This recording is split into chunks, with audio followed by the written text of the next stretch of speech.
তরজমাটা খেয়াল করবেন, এরপরে কিছু ব্যাখ্যা, উঠা বসা করলেই মুনাজাত। কারণ কষ্ট করে আসছি, আপনি যদি মূল্যায়ন না করেন, দরকার কি আমার বয়ান করা? রিজিক কি বয়ান দেয়নি? এই পিপিলিকার রিজিক কে দেয়? গর্তের ইঁদুরের খানা কে দেয়? নদীর মাছ এগুলো কে খাওয়ায়? সমুদ্রের প্রাণীর খানা কে দেন?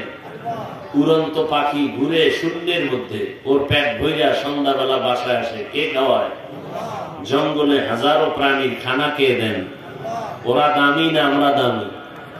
বলেন, ওদের রিজিক দিলে আল্লাহ আমাকে দিবে না? পাগল হয়ে গেছে, খাই খাই জিন্দেগির জন্যই যত মামলা হামলা।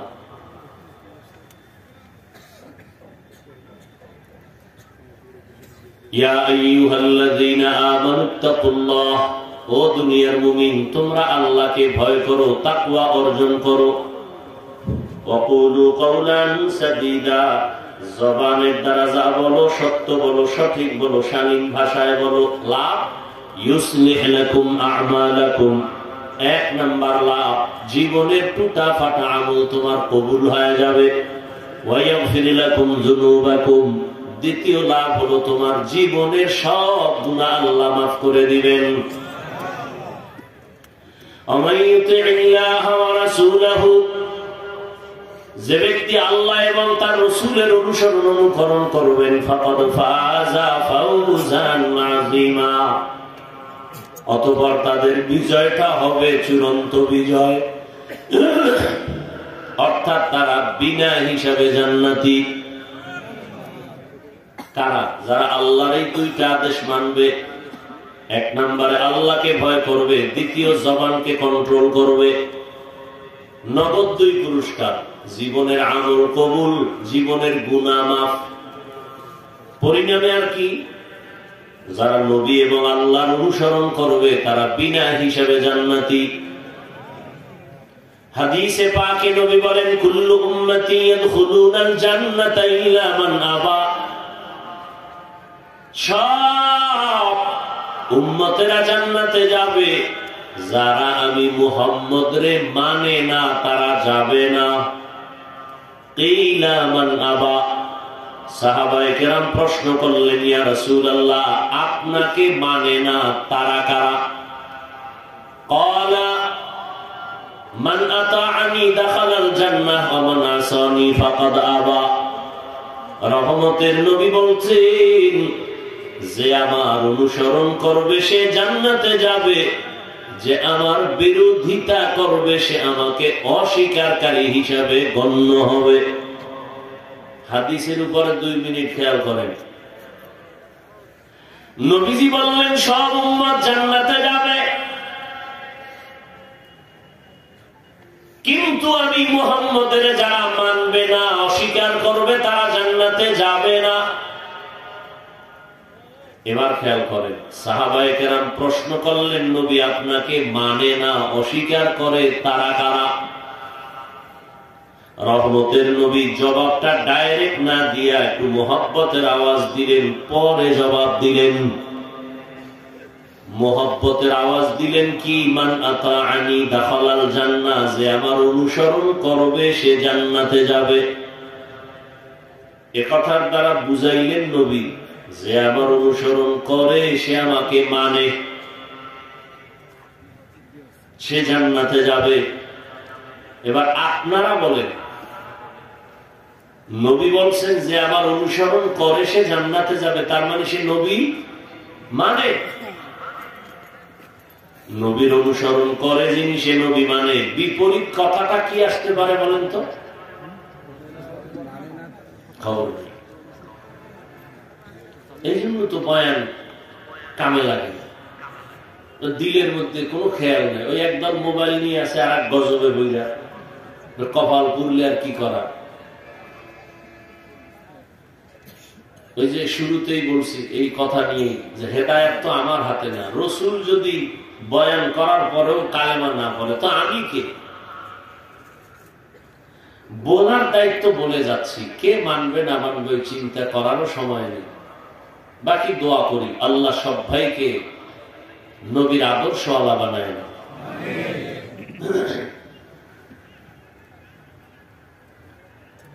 নবী বললেন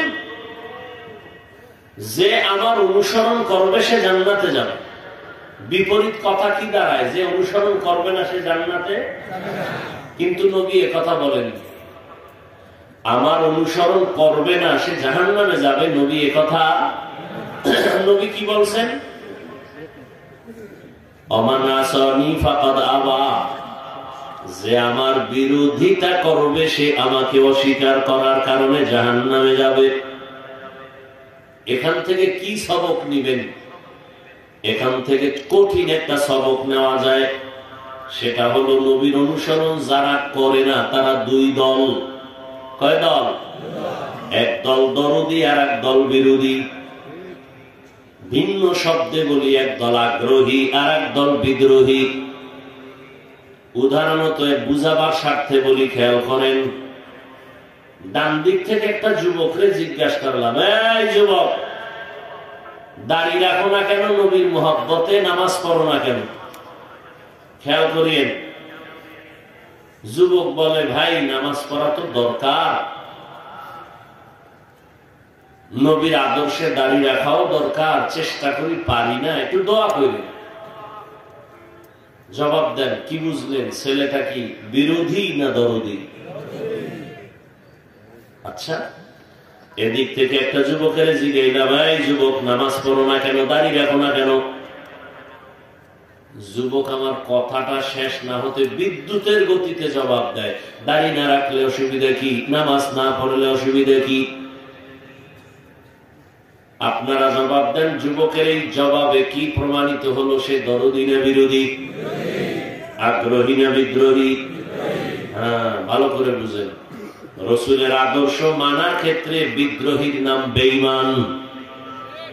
বিদ্রোহীর নাম কি? কঠিন কথা, কিন্তু দুইজনেই দাড়ি নেই, দুইজন নামাজ পড়ে না, কিন্তু একজন বিদ্রোহী আর একজন আগ্রহী, একজন দরদি আর একজন বিরোধী। দরদি মুমিন, বিরোধী বেঈমান। কত কঠিন, কিন্তু কঠিন কথা। আরো ভালো করে বুঝেন,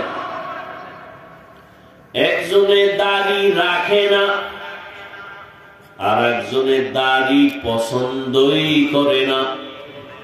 দুইজনে, একজন মুমিন আর একটা তাজা বেঈমান। একজনে নামাজ পড়ে না, সে মুমিন, আর একজনে নামাজ পছন্দ করে না, সে বেঈমান। ব্যবধান আছে না নেই? অতএব দাড়ি নাই দেখলে গালি দেওয়া যাবে না। কেন? আগে বুঝতে হবে সে কি দরদি না বিরোধী। আগে বুঝতে হবে। একজনে নামাজ পড়ে না, তাকে গালি দেওয়া যাবে না। আগে বুঝো লোকটা আগ্রহী না বিদ্রোহী। আগ্রহী হলে মুমিন, বিদ্রোহী হলে বেঈমান। যে নামাজ পড়ে না তাকে গালি দেয়া যাবে না, যে নামাজ পছন্দ করে না তাকে ছাড় দেওয়া যাবে না, সুযোগ পেলেই জুতার বাড়ি। অভিমান। একজনের রাজনীতি কোরআনের রাজনীতি করে না। কোরআনের রাজনীতি আসেনি? আপনারা তো আঙ্গ থেকে অনেক উচ্চ লেভেলের শিক্ষিত। আপনারা কি পরিমাণ ওয়াজ যে করেন, চিন্তা করলাম এই মাদ্রাসায় পড়ে কি ঠকলাম। কারণ 20 বছর মাদ্রাসায় আটার রুটি ডাউলের পানি খাইয়া জীবনটা শেষ। 24 ঘন্টা কোরআন হাদিস, কোরআন হাদিস, কোরআন হাদিস, সারাটা জিন্দেগি শেষ করলাম কোরআন হাদিস রিসার্চ করে। এখন আমগো সুদখোরেরা বয়ান শিখায়, তাই মাদ্রাসায় পড়লাম কি করতে? সুদখোর বলে হুজুর ওয়াজ করেন, রাজনীতি ওয়াজ করবেন না। হ্যাঁ, গোটা দুনিয়া সুলাইমান নবী চালাইছেন কোরআনের আইন। আমরা বয়ান করলে তো কোরআনের ওই রাজনীতির বয়ান করি। ইউসুফ নবী মিশর চালাইছেন, ওই কথা কোরআনে আছে, ওই রাজনীতির বয়ান করি। ওলামায়ে কেরাম তো ওই রাজনীতির কথা বলেন যে রাজনীতি রহমতের নবী করেছেন। আবু বকর রাষ্ট্র চালাইছেন, সেই রাজনীতির বয়ান করি। ওমরে ফারুক রাষ্ট্র চালাইছেন, সেই রাজনীতির বয়ান করি। এটাই হলো আসল রাজনীতি। এর বাইরে সব পেটনীতি আর দুর্নীতি, সব চান্দাবাজি আর ধান্দাবাজি। কার পেছনে ঘুরিয়ে তুই নামাজ ছাড়ছ? কার পেছনে ঘুরে ঘুরে তুই আজ দাড়িটা কেটে ফেলেছ রে বাবা? কি পাওয়ার আশায়? কিছু টাকা? লিখে রাখ, যার পিছনে তুই ঘুরে এক প্লেটে খাও, নামাজের তোয়াক্কা করো না, কিছু পাওয়ার আশায় রেডি থাক। ওই চান্দা বাজার ধান্দা বাজ কত স্বার্থপর, স্বার্থে যদি আঘাত লাগে দল থেকে নাম কাটবে না, তোর কল্লা পর্যন্ত কেটে ফেলবে। লিখে রাখ, তোরে মারার জন্য নতুন শত্রু লাগবে না। তুই যেই জানের এই এক প্লেটে খাও না, এ তোর জীবনের জন্য ছুরি রেডি রাখছে, তোর খবর নাই। ভাগে যেদিন কম পড়বে সেদিন গোপন বৈঠক হবে, ওকে মাইনাস কর, ভাগে কম পড়তেছে। এ বানায় বলতেছি, তাহলে রেডি থাক মরার লেগে।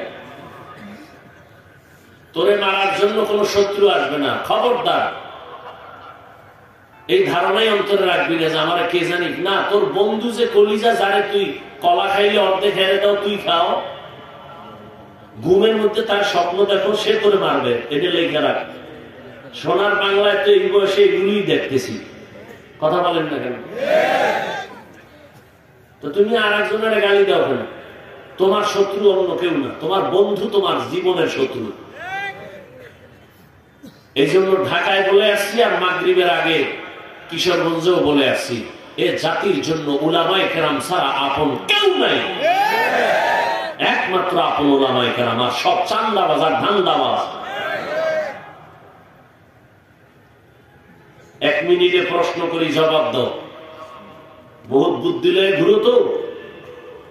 সরকারি বেসরকারি চাকরি যারা করে, কয় ঘন্টা ডিউটি? নিম্নে বেতন কত? 20,000। আর টেবিলের নিচে তো আর মা আর খালু কত মুক্তা রেখে গেছে, ওটি খাইব বয়ে বয়ে চুরি করে। মসজিদের ইমাম সাহেবের ডিউটি কয় ঘন্টা? বেতন কত? 3,000। পুরো দুনিয়ার মধ্যে এর থেকে আর বড় জুলুম কি হতে পারে বলো? এর থেকে আর বড় জুলুম কি আছে বলো? 8 ঘন্টা ডিউটি করিয়া বেতন 20,000। আর ইমাম সাহেবের 24 ঘন্টা ডিউটি, বেতন 5,000, তাও রিমান্ডে রাখে। একক তো নামাজে না থাকলেই রিক্সা ড্রাইভার হুজুর গেছিলেন কই? ইমাম সাহেব কে তুমি? আমি রিক্সার ড্রাইভার। এত পাওয়া? 5 টাকা বেতন দেই মাসে। সভাপতি দেয় কত? কয় 100 টাকা। মাসে মাসে কয় না 6 মাস বাকি। সেক্রেটারি কত দেয়? 50। সভাপতির উপরে দেওয়া যাইব না, বেদবি হবে, এই জন্য উনি দেয় 50। আমি বানাই বলতেছি, কপাল পুরছে এই জাতি। কেন? শিয়ালের রাতে মুরগি দিছে আমানত। শিয়ালের কয় 3 দিন ঘরে নেমু। শিয়াল কয় 1 সেকেন্ড প্রণাদ দোয়াও চাই, মাফও চাই, জিন্দাও দেওয়া যাবে না, মরাও না, এটা আমার পেটের ভিতরে আমানত আছে। কি মা হয়া? শিয়ালের হাতে মুরগি দিলে যা হবে, সুদখোর ঘুষখোর হারামখোরের হাতে ধর্মের চাবি দিলে তাই হবে। হারামখোরের হাতে ধর্মের চাবি দিছে কে? জিবরাইল। কে দিছে? আমি। আমরা কিন্তু লজ্জা লাগে। ভোটের আগে পায়খানা খাইছো প্রার্থী থেকে টাকার নামে, লজ্জা লাগে নাই? নিমক হারাম বেহায়া টাকা।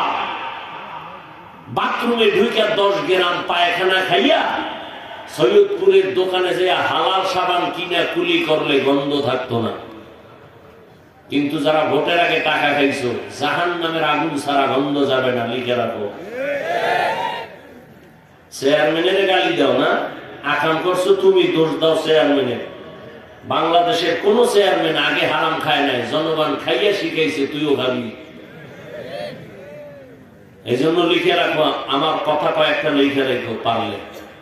জনগণ হারামখোর হলে ওদের নেতাও হারামখোর হবে, জনগণ সুদখোর হলে নেতাও সুদখোর হবে, জনগণ নামাজি হলে নেতাও নামাজি হবে। মনে রেখে কথাগুলো মানবা না তো, হুজুরকে কথার তো কোনো মূল্যই নেই তোমাদের কাছে। আল্লাহ হেদায়েত দান করুন। মোহাব্বতের নিরিখেই বলি, কাউকে আক্রমণ করা মাকসাদ না। আমার লাভ কি আক্রমণ করে? তাহলে এত কষ্ট কেন করি? সেই গত রাত্রে ভাত খাইছি, আর আজকে আসরের আজানের পরে সারাদিন না খেয়ে খাইছি। মাহফিল ধরতে হবে, এরপরে আবার কতজনার লম্বা লম্বা মোষ, আর মোষ তাওয়াইয়া বাঁকা হইয়া কত বাজে কথা। আলেম হইয়া ঠইগেই গেলাম। কেন আল্লাহর কোরআন শিখছিলাম? আমরা বলে সব ফকিরনি। তা তোমার 10 তলা বিল্ডিং থুইয়া জঙ্গলে ঘুমাও কেন? এই নিব হারাম, কোটি কোটি টাকা ব্যাংকে মানুষে খায়, তোর কপালে নাই কেন?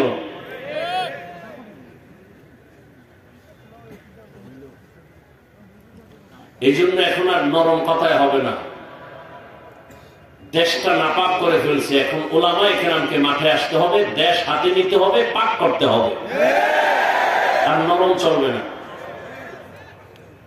ওই কিশোরগঞ্জ বলে আসছি, ওলামায়ে কেরাম সিনা টান করে চলবে। যে বেয়াদবি করবে নাম লিস্টি করে হাতে দাও, ওই জালেমের বিরুদ্ধে আবার আন্দোলন হবে।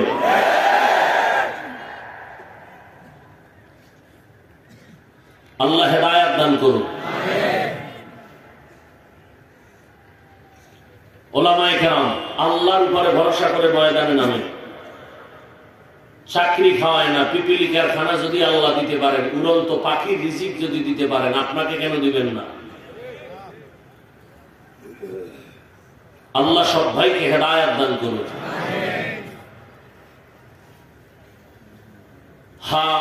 তো নবীর আদর্শ যারা মানে না, তারা দুই দল, এক দল আগ্রহী আর এক দল বিদ্রোহী। এ বিষয়ে কিছু কথা বললাম শুধু হাদিস নিয়ে। এবার আয়াতের মধ্যে ঢুকি। ঢুকবো না কষ্ট হবে? আয়াতের মধ্যে আল্লাহ দুইটা আদেশ দিয়েছেন, মানলে দুইটা পুরস্কার। আদেশ কি? 1 নম্বরে তাকওয়া অর্জন করো তথা আল্লাহকে ভয় করো।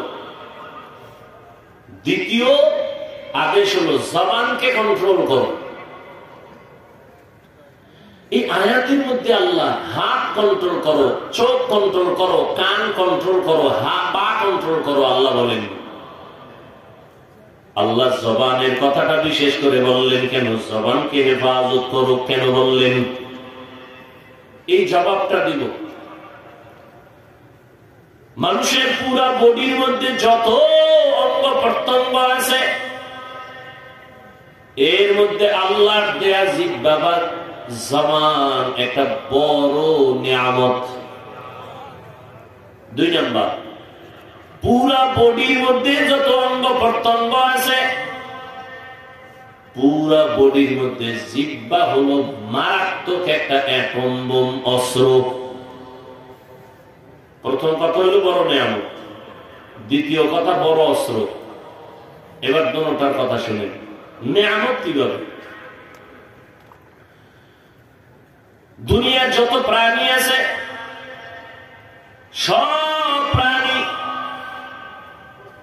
আমাদের মতো তাদের হাত আছে, চোখ আছে, কান আছে, মাথা আছে, পেট আছে, খানা আছে, বাথরুম আছে। কিন্তু আমাদের নিয়ামত সব থেকে বেশি জবান। দুনিয়ার অনেকে এই জিহ্বা নাড়ায় খায়, কিন্তু কোন প্রাণীর জবানে আওয়াজ নাই। আল্লাহ আমাদের দান করেছেন। এই জিহ্বা কেমন এক নিয়ামত! আমি যে মাউথ নিয়ে সামনে কথা বলি, আমার এই কথাটা মাউথ টেনে মেশিনের দ্বারা ইউনিটের মাধ্যমে হর্ন থেকে বের করে বহু দূরে নিয়ে যায়। এই যে মেশিন চলতেছে, সেটাকে আবার ফ্যান দিয়ে বাতাস দিয়ে ঠান্ডা রাখে। সীমার অতিরিক্ত যদি মেশিন চলে হঠাৎ করে আগুন লেগে পুড়ে যাবে সব। আনলিমিটেড এই মেশিন চালাতে পারবে না, কিছুক্ষণ ঠান্ডা রাখা লাগবে, না হয় অন্য মেশিন চালাবে, আর একটার একটু রেস্টে দিতে হবে। কিন্তু আল্লাহর দেয়া জিহ্বা নামের বড় নিয়ামত। দুনিয়াতে আসার থেকে জিহ্বা নাড়াইয়া কত কোটি কোটি কোটি কোটি কথা সাপ্লাই দিলা।